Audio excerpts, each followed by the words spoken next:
Le ciel, l'univers, l'infini.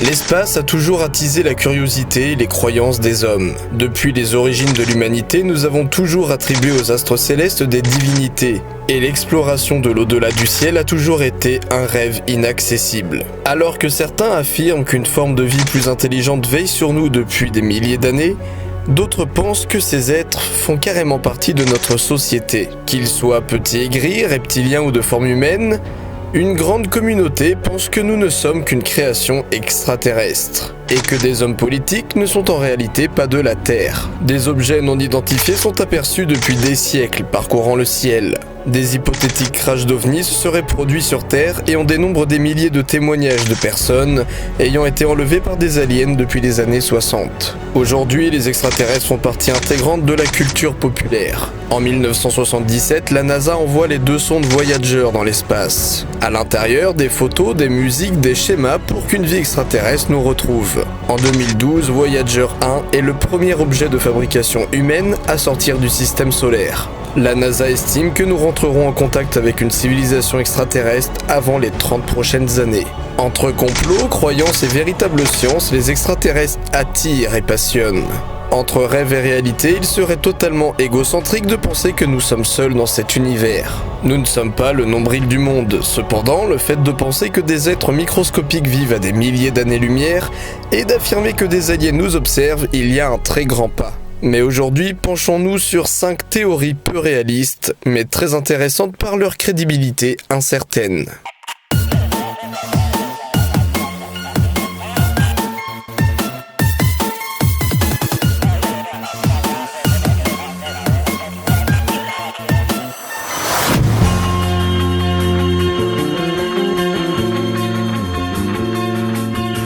Bonjour à tous et bienvenue dans cet épisode dédié aux extraterrestres. Dans cet épisode, en revanche, on ne va pas parler de la zone 51 ou de kidnapping extraterrestre, ni de Roswell, parce que j'estime que ces sujets auront le droit à leur propre épisode. Donc voilà, c'est le moment où je mets une transition. Théorie numéro 1. La théorie des anciens astronautes. Alors même si vous n'y connaissez rien en théorie, que vous suivez mon émission depuis quelques temps, ça doit quand même vous dire quelque chose. En effet, on en a quand même parlé assez souvent, mais j'avais jamais détaillé ça. C'est pourquoi j'ai voulu garder une partie là-dessus. Cette première partie est donc dédiée à la théorie des anciens astronautes, mais alors qu'est-ce que c'est ? En gros, selon cette théorie, les dieux rapportés dans les diverses mythologies, qu'elles soient nordiques, grecques, égyptiennes et j'en passe et des meilleurs, sont en réalité des êtres venus d'une autre planète. Selon les théoriciens des anciens astronautes, Zeus ou Thor ou Anubis sont en fait des êtres extraterrestres humanoïdes. L'argument le plus exploité dans cette théorie est que des civilisations anciennes comme la civilisation sumérienne ou égyptienne ou maya étaient bien en avance sur leur temps. Selon les théoriciens des anciens astronautes, ces civilisations n'avaient pas assez de connaissances pour certaines de leurs productions. On prend souvent le cas des pyramides par exemple. Bon, ce qu'il faut savoir, c'est que la science et l'histoire arrivent quand même à expliquer ces constructions, bien que ces explications données par les scientifiques et les historiens soient souvent remises en cause, et bien souvent par justement ces théoriciens du complot. On a aussi des anciens textes, des anciennes peintures ou des anciennes sculptures qui peuvent nous donner des indices d'une présence extraterrestre. C'est vrai que certains symboles sont assez bizarres pour l'époque, mais là encore, l'histoire arrive à trouver des explications. Mais pour les théoriciens des anciens astronautes, les historiens sont dans le déni. Puisque la science n'affirme pas que des extraterrestres puissent exister, l'histoire ne le fait donc pas. Certains pensent aussi que les extraterrestres auraient modifié notre ADN pour favoriser notre évolution vers une espèce plus intelligente. Ces dieux mythiques ou ces extraterrestres humanoïdes nous auraient donc appris l'agriculture ou l'écriture par exemple. En gros, certains pensent que sans l'aide d'extraterrestres, nous serions encore des singes. Le pharaon Thoutmôsis a repéré des multiples cercles de feu présents dans le ciel durant plusieurs jours qui sont finalement remontés haut dans le ciel. En 1235, le général Yoritsum, à Kyoto, observe une sphère de lumière dans le ciel. Ses conseillers lui disent « c'est juste le vent qui fait osciller les étoiles ». En 1561, des centaines de personnes rapportent que des globes étaient engagés dans une bataille dans le ciel. Certains disent aussi qu'ils ont vu des petits globes sortir de grands cylindres. Pour beaucoup, ces témoignages durant le Moyen-Âge, ce sont justement des traces que les extraterrestres nous épiaient. Je m'embarquerai bien dans des grandes explications sur les ovnis, mais là encore, je pense qu'un épisode sur les ovnis serait encore mieux. Sachez juste que ces observations, durant le Moyen-Âge, sont interprétées comme des signes religieux. Ce n'est qu'en 1950 que la théorie des anciens astronautes va vraiment être populaire, et que ces témoignages de signes religieux vont devenir des témoignages de signes extraterrestres. Au niveau des fabrications qui étaient un peu en avance sur leur temps, on a les pyramides, mais aussi les statues de l'île de Pâques ou la cité de Machu Picchu. On a aussi Stonehenge qui a le droit à beaucoup de théories. Ce qui est curieux par rapport à une grande partie de ces fabrications, c'est que leur signification prend tout leur sens qu'une fois vue du ciel. Vous connaissez tous les fameuses lignes de Nazca par exemple. Tout à l'heure, je vous parlais de dieux mythologiques, mais beaucoup voient ces extraterrestres venus nous aider dans les livres sacrés. Certains théoriciens des anciens astronautes pensent par exemple que Moïse, Mahomet, Élie, Jésus ou Bouddha étaient des élus choisis pour enseigner à l'humanité. Les prophètes seraient des hommes choisis par ces dieux extraterrestres pour justement faire passer le bon message. Voilà, c'était globalement la théorie des anciens astronautes. Mais cette théorie est si complexe qu'il me faudrait des heures pour vous l'expliquer. Et c'est pourquoi je vous conseille la série Anciens Aliens, qui est pour moi une très bonne explication de tout ça. Bon, la théorie numéro 2 serait-elle plus plausible ? Les reptiliens. Alors déjà, je me doute que vous connaissez ça. Sauf que la plupart des personnes qui savent de quoi il s'agit ne savent pas que c'est quelque chose de très sérieux. Enfin, de très sérieux pour certains. Une assez bonne partie de la population quand même pense que des reptiliens contrôlent notre planète. C'est pour ça que pour eux, c'est loin d'être un trip et c'est limite triste. Parce que ces gens-là vivent bien sûr dans la peur. Alors, les reptiles humanoïdes, ce sont des figures que l'on retrouve dans différents mythes. Et certains pensent que ces créatures existent réellement. Mais que font ces reptiliens ? Eh bien, ils œuvrent en secret dans le but de manipuler l'espèce humaine. En tapant Lacerta sur Google, vous trouverez une fameuse interview. C'est en fait une interview d'une reptilienne. Elle va donc dans cette interview expliquer le phénomène OVNI ou parler de son espèce, et l'auteur de cette interview a revendiqué celle-ci comme étant vraie. Il jure que ce n'est pas une grosse connerie. Quand on n'est pas dans le trip, c'est assez bizarre. Bon alors les reptiliens, déjà, qui sont-ils ? Eh bien déjà, ce qu'il faut savoir, c'est que les reptiliens représentent 50% de la population mondiale. Donc en gros, il se peut que parmi vous, il y ait des reptiliens, et que donc des reptiliens regardent cette vidéo. Ou alors, il se peut que moi-même, je sois un reptilien. On dirait que ça sort tout droit d'un vieux nanar, mais les reptiliens se nourrissent d'humains. Et les reptiliens viendraient de la lointaine constellation Draco, dont ils sont venus en vaisseau en utilisant la force négative de la 3e dimension. Rien que ça. D'après cette théorie des reptiliens, George Bush, la reine Elisabeth, Madonna ou encore Barack Obama sont des reptiliens. Mais ils sont camouflés en humains, c'est pour ça qu'on peut pas vraiment les reconnaître. Mais les reptiliens ont quelques tics et c'est comme ça qu'on va pouvoir reconnaître qui est un reptilien. Et donc sur les réseaux sociaux, vous aviez voté pour mon cobaye et vous avez choisi Aria. Donc un reptilien doit avoir les yeux verts qui peuvent même changer de taille. Il a aussi sa langue qui sort souvent. Le reptilien doit avoir une passion de l'espace et bien sûr des cicatrices sur son corps. Et bien sûr, ça me semble évident. Aria est tout de suite moins mignonne. Tout à l'heure, je vous disais qu'une bonne partie de la population croyait en cette théorie du complot. Eh bien, sachez qu'aux États-Unis, 12 millions de personnes y croient. Ce qui représente 4% de la population, en sachant que 7% n'a pas voulu se prononcer. Bon voilà, il me semble que c'est tout ce que j'avais à dire. On fait vite le tour des reptiliens. Mais si je pouvais finir sur une anecdote, sachez que le premier ministre néo-zélandais, John Key, a dû affirmer en direct qu'il n'était pas un reptilien. Comme quoi, eh bien, ça part très loin. Après le Stalingrad, le tardigrade. Tiens, c'est quoi celui-là ? Eh bien, le tardigrade est un minuscule animal invertébré et translucide. Il ressemble un peu à un insecte, si vous voulez savoir. Et c'est un animal que, par exemple, vous pouvez trouver tout en haut de l'Himalaya, comme au fin fond des océans. On peut le trouver en plein équateur, tout comme en plein cercle polaire. Et le tardigrade est presque invincible. En effet, cet animal peut supporter des putains de radiations. On l'a d'ailleurs exposé à des rayons X et il peut en supporter 100 fois plus que l'homme. Il peut d'ailleurs vivre sans eau et sans nourriture pendant plus de 10 ans. Le tardigrade, c'est pas une tapette. Et beaucoup de scientifiques se posent alors la question, est-ce que cet animal est d'origine extraterrestre ? En effet, pourquoi la nature aurait créé un organisme si résistant alors que la vie sur Terre n'exige pas de telles capacités de survie? Beaucoup de scientifiques pensent donc alors que le tardigrade ne vient pas de la Terre, mais serait sur notre belle planète grâce à la panspermie. En gros, que cet animal ait pu être déposé sur Terre grâce à par exemple des météorites ou des comètes. Ouais, le tardigrade ça lui pose pas de problème, il peut voyager dans l'univers comme ça. En effet, il peut vivre à moins 272 degrés. Notons aussi qu'il peut vivre dans de grandes chaleurs. Pour lui, la canicule c'est 150 degrés. Bref, le froid de l'espace ne lui fait pas du tout peur. D'ailleurs, le tardigrade peut se congeler dans la glace et revivre 2000 ans plus tard. Tout ça, en fait, c'est grâce à sa capacité spéciale qui est la cryptobiose. Je le prends, professeur! La cryptobiose, c'est une sorte d'état dans lequel va se mettre le tardigrade, une sorte de carapace. Pour vérifier cette hypothèse, si le tardigrade était bel et bien un extraterrestre, des scientifiques en ont envoyé dans l'espace. Bien sûr, les tardigrades ne portaient pas de combinaison, mais ils ont pu vivre quelque temps dans le vide de l'espace, tranquille. YOLO! Bon, bien sûr, ils ne sont pas tous revenus indemnes. Faut peut-être arrêter les conneries, on est dans une théorie sérieuse. Ceux qui ne sont pas revenus indemnes ont tout simplement modifié leur ADN pour survivre. Ouais, le tardigrade arrive lui-même à réparer son ADN. YOLO!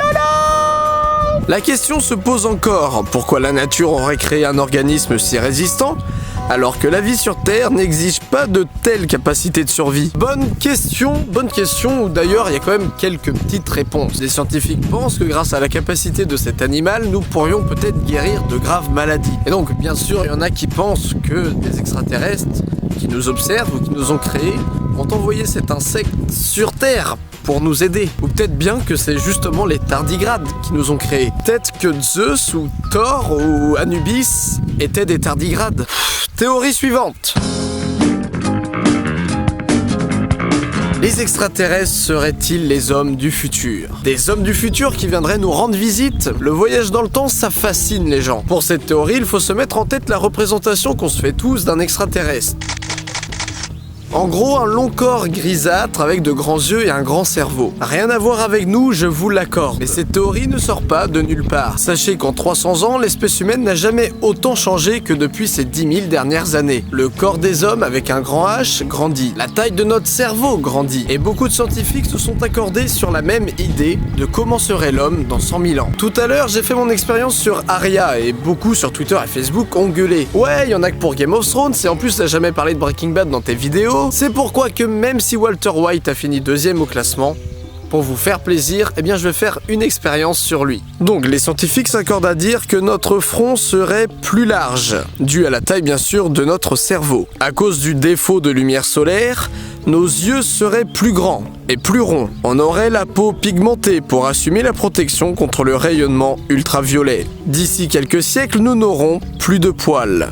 Vous l'aviez cherché, les beaux Heisenberg maintenant? I am the Balloon-Ox. Ces hommes gris venus de l'espace seraient-ils en fait des hommes du futur venus de la Terre? Pourquoi n'ont-ils jamais eu de contact avec nous? Eh bien selon cette théorie, dans le futur il y aura une loi qui nous interdirait de changer le passé. Des personnes qui voudraient remonter dans le temps grâce à des ovnis. En gros les ovnis ce sont juste des sortes de voitures volantes qu'il y aura plus tard. Sauf que ces espèces de voitures volantes, eh bien elles peuvent remonter dans le temps. À cause d'une loi, ils n'ont pas le droit d'avoir de contact avec nous. Et donc ces fameux ovnis, en fait, ce sont eux. En fait, ces ovnis, eh bien c'est nous. Mais alors si les anciens astronautes pensent que les dieux sont des extraterrestres, ça veut dire que les hommes du futur seraient des dieux? En gros, les hommes du futur auraient forgé notre passé, tout en ayant bien sûr un traité galactique avec les tardigrades. Ouais, ça me semble cohérent. Et ça me semble surtout très plausible. Le paradoxe de Fermi est l'une des explications sur les extraterrestres les plus populaires. Puisque nous venons de voir 4 théories qui essaient de nous prouver que les extraterrestres existent, eh bien essayons d'en voir une qui nous prouverait le contraire. Le paradoxe de Fermi se présente ainsi. La Terre est plus jeune que le reste de l'univers de plusieurs milliards d'années. Or, on sait que pour aller voyager dans l'espace, il nous faut juste quelques millions d'années. Donc, si des extraterrestres existent, ils sont censés être plus vieux que nous. Et ils sont bien sûr dotés d'une technologie supérieure à nous. Puisque la Terre est plus jeune de milliards d'années que le reste de l'univers et qu'il faut juste quelques millions d'années pour aller dans l'espace, si des extraterrestres existent, nous aurions déjà des traces de leur existence. Le paradoxe de Fermi tente donc de nous prouver que les extraterrestres n'existent pas. Pour certains scientifiques, il ne s'agit pas ici d'un paradoxe, mais plutôt d'un casse-tête logique ou alors d'un dilemme. Fermi, dans son énoncé, ne prend pas en compte les ovnis, puisqu'on arrive très bien à expliquer ces objets non identifiés, que ce soit par cause terrestre ou par cause humaine. Cependant, des centaines de personnes ont essayé d'expliquer que son énoncé était faux. Évidemment, je ne vais pas vous expliquer toutes ces contre-théories, mais je vais essayer de vous faire un condensé bref et clair. Toutes ces théories sur le paradoxe de Fermi sont classées en 3 catégories. La première, c'est la catégorie des pessimistes. On classe dans cette catégorie toutes les théories qui essayent de nous prouver que l'intelligence ne peut pas être ailleurs que sur Terre. Dans cette deuxième catégorie, la vie extraterrestre existe, mais elle n'arrive pas à rentrer en contact avec nous. Et dans la troisième catégorie, la catégorie des optimistes, les extraterrestres sont déjà sur Terre. Ou au moins dans le système solaire. Dans la catégorie nous sommes les seuls dans l'univers, on peut dire que la Terre est unique. Il est possible que l'humanité soit la première civilisation apparue. Sur la Terre, il y a un taux de métal important. Et sans ce métal important, on n'en serait pas là avec la technologie qu'on a aujourd'hui. Et ouais, il y a peut-être pas autant de métal sur les autres planètes. La Terre est peut-être la seule planète avec autant de métal. Deuxièmement, l'univers est très dangereux. Il y a des trous noirs ou des astéroïdes, et ça, forcément, ça favorise pas la vie sur une planète. Et on prend souvent le cas des supernovas, et une supernova, ça détruit tout sur un rayon de 30 années-lumière. Et donc là, forcément, s'il y avait une civilisation en train de naître sur une planète dans ce rayon-là, à la limite, si c'est une civilisation de tardigrade... Troisièmement, l'intelligence, c'est rare. Le seul exemple connu sur Terre, parmi des millions d'espèces, c'est l'Homo sapiens. Certains pensent aussi que le langage a à voir là-dedans. Le langage, acquisition très rare, fruit d'une longue évolution dépendant elle-même de conditions environnementales. C'est un débat philosophique, le langage est-il à l'origine de notre intelligence? Ou l'intelligence est-elle l'origine de notre langage? À présent, deuxième catégorie. Les extraterrestres existent, mais ils ne sont pas en mesure de nous contacter. Si une espèce intelligente existe, il est peut-être dur pour elle de quitter l'orbite de sa planète. En effet, il se peut que leur planète ne réponde pas du tout aux mêmes critères que la nôtre. De plus, il est aussi possible que cette civilisation n'est pas encore disposée du temps nécessaire pour atteindre la Terre. Mais une espèce extraterrestre très avancée aurait-elle vraiment envie de quitter sa planète? Il se peut que des extraterrestres ne voient pas l'envie ni le besoin de quitter leur planète, ou de nous rencontrer. Il se peut qu'ils aient une autre philosophie de la chose. Mais il se peut cependant qu'ils nous aient déjà envoyé un message qui soit un signal électromagnétique ou gravitationnel, ou de particules. Des messages qui soient encore inconnus pour l'homme. Oui, les extraterrestres ne vont pas arriver d'un coup et parler notre langue. Ils ont évidemment leur propre langage. Mais tout à l'heure, on disait que l'univers était dangereux. Et l'univers a très bien pu être fatal à une civilisation en plein développement. Par exemple, un astéroïde a bien pu détruire une planète et toute une espèce a disparu avant d'atteindre une maturité suffisante pour nous envoyer un message. Mais certains pensent aussi que l'évolution est justement signe de notre propre extinction. Une espèce extraterrestre a très bien pu déclencher une guerre entre plusieurs fractions de sa planète. Ou alors provoquer un désastre écologique. Pour aller dans ce sens-là, certains pensent que les civilisations intelligentes auraient tendance à n'exister que de manière éphémère, car elles s'autodétruisent. Troisième et dernière catégorie, les optimistes qui nous disent que les extraterrestres sont déjà sur Terre, ou au moins dans le système solaire. On va commencer à parler de complot. On a bien sûr dans cette catégorie les ovnis. Les ovnis qui sont des objets non identifiés. Cependant, rien ne peut affirmer que ce sont des machines extraterrestres. Et les ovnis sont quand même peu cités dans les solutions scientifiques. Mais on peut avoir des traces de passages extraterrestres sur Terre, comme l'explosion de la Tunguska qui reste encore à ce jour d'origine inconnue. On a aussi ces espèces de structures sur la Lune, et tout ce que disent les théoriciens des anciens astronautes. Pour ces traces de passages extraterrestres dans le système solaire, beaucoup parlent de Mars. Il y a eu une croyance de Cano en 1877, et même un comportement énigmatique de son satellite Phobos. Mais certains pensent qu'il est inutile d'aller chercher des extraterrestres puisque nous en sommes déjà. C'est ce qu'on appelle la panspermie, vous vous rappelez? Les humains viennent peut-être de microbes extraterrestres transportés de comètes. Ou alors des extraterrestres nous ont mis volontairement ici. Dans le but de semer la vie sur Terre, oui, mais alors pourquoi? Pour préparer la planète à la colonisation? Ou alors effectuer un test? Cela expliquerait pourquoi on ne voit pas d'extraterrestres, parce que justement ils ne veulent pas interférer dans notre évolution. Ceci rejoint l'hypothèse du zoo. En gros, selon cette théorie, les extraterrestres s'intéressent à nous comme on pourrait s'intéresser à des animaux. Ils nous observent à distance pour ne pas interagir avec nous par curiosité scientifique. Ou alors parce que la Terre, pour eux, est un énorme laboratoire. Mais certains enfreignent peut-être les règles, et ce serait ça les ovnis. Et donc l'explication de pourquoi on n'en voit pas si souvent. Car oui, ce sont peut-être juste des petits cons qui enfreignent les lois. Mais certains pensent que l'espèce humaine serait intouchable suite à un traité galactique. Peut-être qu'aucun contact n'est autorisé tant que la Terre n'aura pas une technologie suffisamment avancée pour rejoindre le club galactique. Et en dernière théorie, on a la théorie de Dieu. Selon les textes sacrés, l'univers a été créé par Dieu. Et donc ça tombe sous le sens, Dieu est un extraterrestre. Et donc on peut se dire que Dieu a façonné l'univers pour l'âme humaine.